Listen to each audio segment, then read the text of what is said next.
Hello बच्चों, कैसे हैं आप सब लोग। आज हम लोग इस वीडियो में लेसन 10 और हीरो पार्ट 2 देखेंगे। इसके पहले वीडियो में हम लोगों ने पार्ट 1 देख लिया है और ये हीरो जो कहानी है उसके विषय में थोड़ा सा बता देते हैं हम कि पार्ट 1 में क्या क्या होता है। तब हम लोग सेकंड पार्ट शुरू करते हैं ताकि अच्छे से सेकंड पार्ट आप लोगों को समझ में आए। और इस वीडियो में प्रोनाउंसिएशन जो है हिंदी में दिया है और हिंदी अनुवाद भी दिया है, जिसकी सहायता से आप लोग इजीली समझ सकते हैं और इजीली रीड कर सकते हैं। चलिए देखते हैं पार्ट 1 में क्या क्या क्या हुआ था।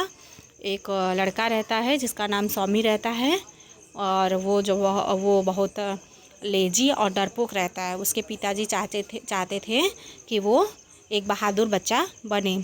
और एक दिन वो अखबार पढ़ते हैं, अखबार में देखते हैं कि किसी लड़के की उसमें कहानी दी रहती है जो वो बहुत साहसी लड़का रहता है।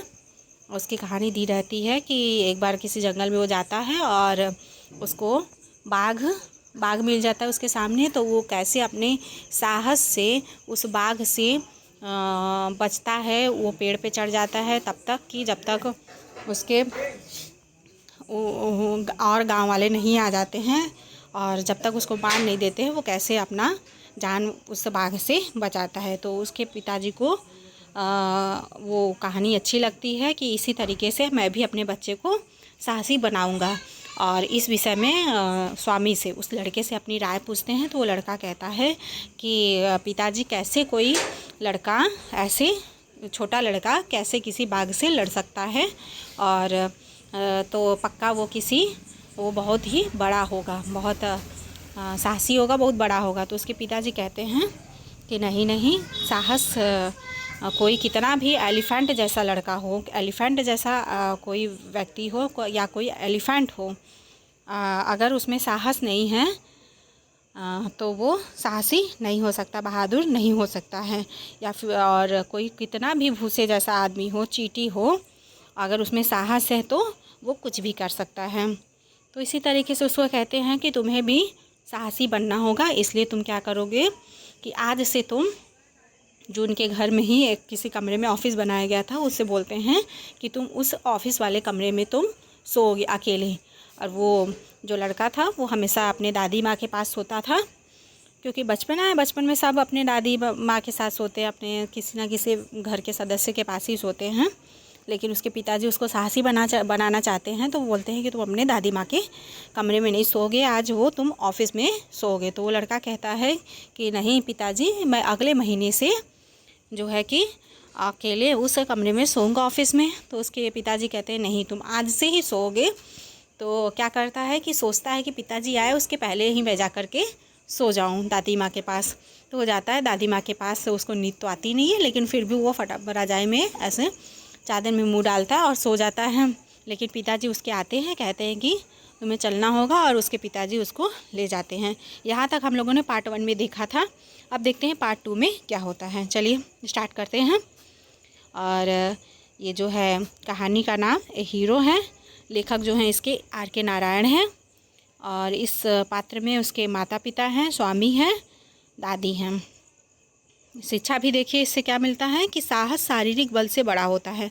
मतलब कितना भी बड़ा कोई व्यक्ति, उसके पिताजी इस कहानी में बताया ना, कोई कितना ही एलिफेंट जैसा हो, लेकिन अगर उसमें साहस नहीं है तो वो विजयी नहीं हो सकता। लेकिन कोई कितना चींटी जैसा ही व्यक्ति हो, छोटा ही हो, लेकिन अगर उसमें साहस है तो वो विजय अवश्य होगा। चलिए आगे बढ़ते हैं इस कहानी में। पार्ट 2 में फादर क्या कहते हैं, कम विथ मी, मेरे साथ चलो। कहाँ चलने के लिए कहते हैं उसको, ऑफिस वाले कमरे में। उस स्वामी को, उस लड़के को कहाँ चलने के लिए कहते हैं, उस ऑफिस वाले कमरे में। कम विथ मी, कम मतलब चलो, विथ मी मतलब मेरे साथ चलो। चलिए आगे क्या होता है। Swami, let me sleep in the hall please, your office is very dusty and there may be scorpions behind your law books. तो स्वामी कहते हैं मुझे हॉल में सोने दीजिए। लेट मी स्लीप मतलब मुझे सोने दीजिए, इन द हॉल मतलब हॉल में सोने दीजिए। कमरा है उसी को हॉल बोल रहे हैं, बड़ा सा कमरा है उसे हॉल बोल रहे हैं कि मुझे यहाँ पे सोने दो। स्वामी बोल रहा है आपका दफ्तर बहुत धूल भरा है, डस्टी मतलब धूल है वहाँ पे। डस्ट मतलब होता है धूल और डस्टी मतलब धूल भरा कमरा है, तो प्लीज़ मुझे यहाँ पे सोने दीजिए।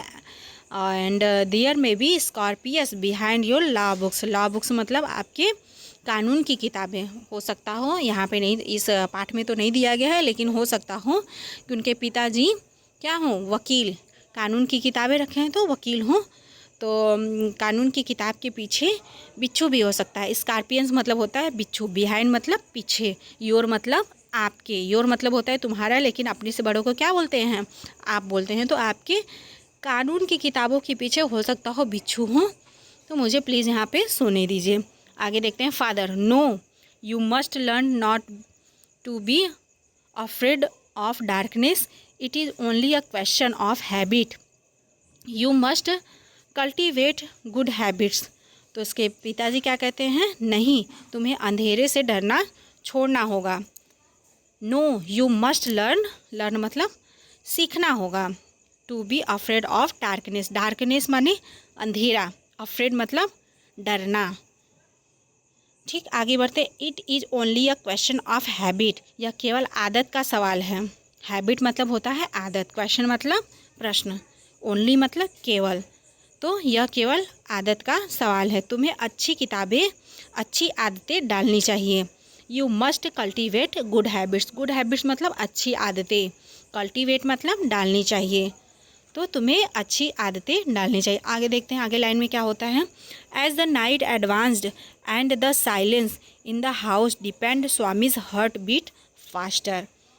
एज द नाइट एडवांस, जैसे जैसे रात बढ़ती है, the silence in the house depended, और घर में सन्नाटा गहराने लगा। साइलेंस मतलब चुप्पी, मतलब जो सन्नाटा होता है वो, हाउस मतलब घर में, गहराने लगा। और स्वामीज हार्ट बीट फास्टर, स्वामी मतलब जो लड़का है, स्वामीज हार्ट बीट मतलब होता है दिल की धड़कन, हार्ट, हार्ट मतलब दिल, और बीट मतलब दिल की धड़कन, फास्टर मतलब तेज़ होने लगी, फास्ट मतलब तेज़, और फास्टर मतलब बहुत तेज़ होने लगी। आगे देखते क्या है। He remembered all the stories of devils and ghost he had heard in his life.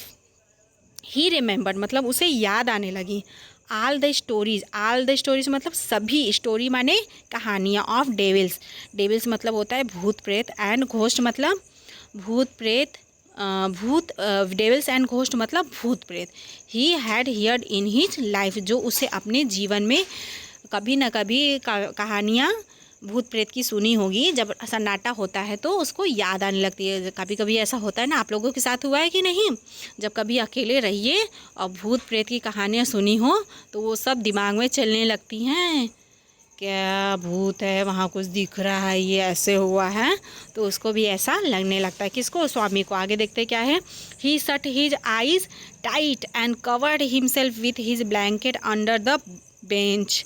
फिर क्या था, he shut his eyes, shut मतलब बंद करना, हिज आइज मतलब अपनी आंखें, टाइट मतलब बहुत टाइट से, तेज से, एंड कवर्ड हिमसेल्फ अपने आप को ढक लेता है, विथ हिज ब्लैंकेट मतलब अपने कंबल में, अंडर द बेंच मतलब कोई बेंच है वहाँ पे, उसके नीचे वो अंदर अपने आप को ढक लेता है कंबल से। उसने अपनी आंखें कसकर बंद की और बेंच के नीचे कंबल ओढ़ लिया। आगे देखते हैं क्या होता है। He put his hand out of feel granny's presence at his side as it was his habit, but he only touched the wooden leg of the bench.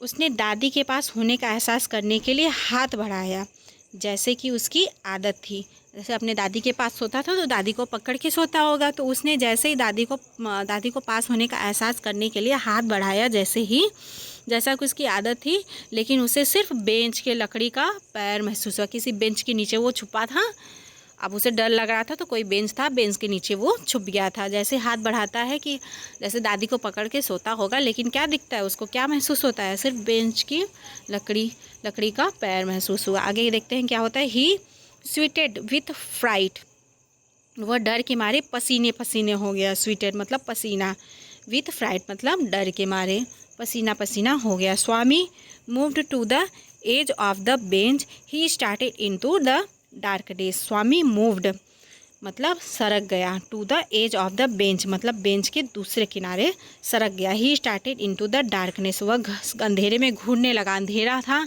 उसे कुछ तो दिख नहीं रहा था। फिर भी वो घूरता है, देखता है, देखने लगता है। फिर क्या होता है, somethings was moving down as it come nearer thinking it is a ghost he crawled out from under the bench and hugged it with all his might. आगे क्या होता है, कुछ नीचे हिलता हुआ दिखाई दिया। Somethings was moving down, somethings मतलब कुछ, वाज मूविंग डाउन मतलब हिलता हुआ दिखाई दिया। एज इट कम नियरर, जैसे वो पास आया तो thinking it is a ghost, तो वो सोचता है कि घोस्ट मतलब कोई भूत आ गया है। He crawled out from under, वह बेंच के नीचे से रेंगकर बाहर निकला। क्रॉल्ड मतलब रेंगना, out from under the bench मतलब बेंच के नीचे से रेंगकर बाहर आया। एंड हग्ड इट, उसे पकड़ लिया। हग्ड मतलब पकड़ लिया पूरी ताकत।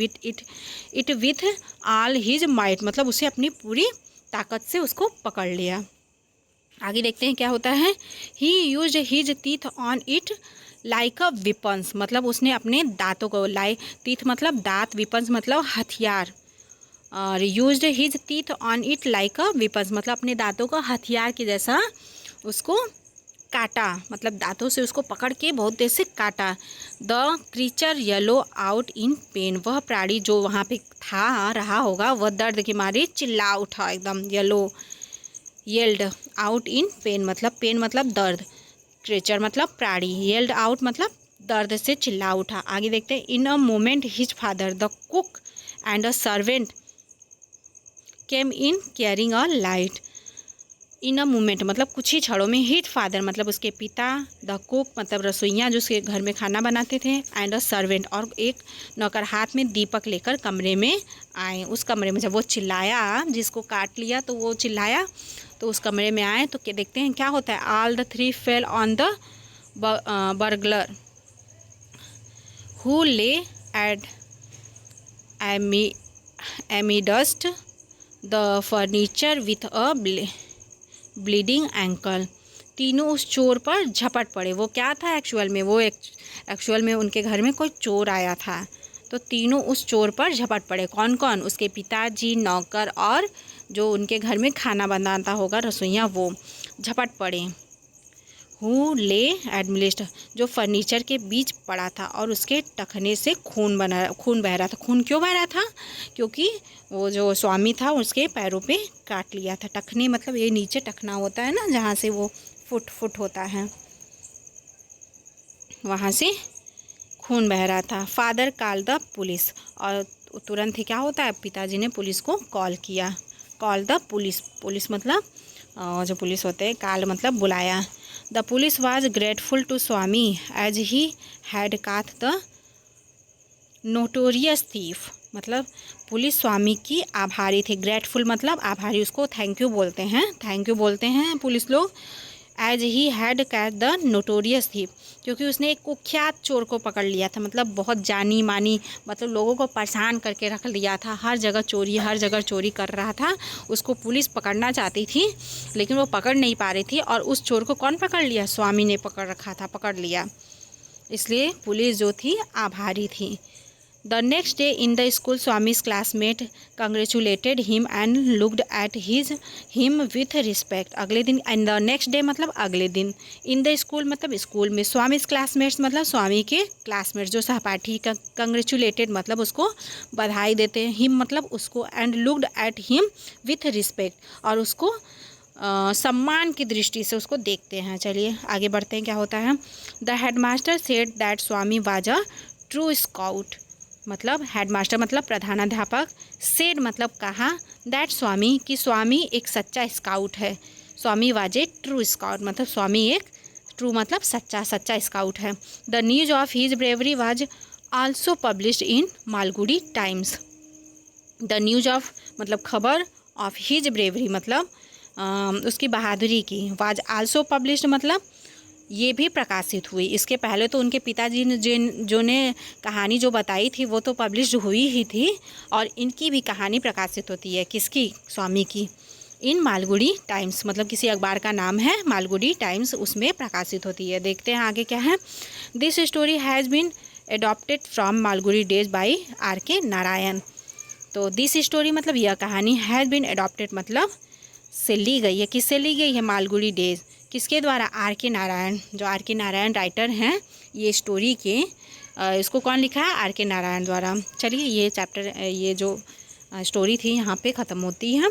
यहाँ पे कुछ वर्ड प्रोनाउंसिएशन और मीनिंग दिया गया है, उसको अच्छे से देख लेते हैं। आप लोग जितना मीनिंग जितना याद करेंगे उतने ही अच्छे से आप लोग रीडिंग कर पाएंगे। इंग्लिश रीडिंग आपके लिए आसान हो जाएगी। चलिए स्टार्ट करते हैं। डस्टी, पहली मीनिंग क्या है? डस्टी, DUSTY, डस्टी मतलब धूल भरा। नेक्स्ट है स्कॉर्पियन, SCORPION, स्कॉर्पियन मतलब होता है बिच्छू। डार्कनेस, DARKNESS, डार्कनेस मतलब होता है अंधेरा। नेक्स्ट मीनिंग है हैबिट, HABIT, हैबिट मतलब होता है आदत। कल्टीवेट, CULTIVAT, कल्टीवेट मतलब होता है विकसित करना। नेक्स्ट मीनिंग है साइलेंस, SILENCE, साइलेंस मतलब होता है सन्नाटा। डिपेंड है, DEEPENED, डिपेंड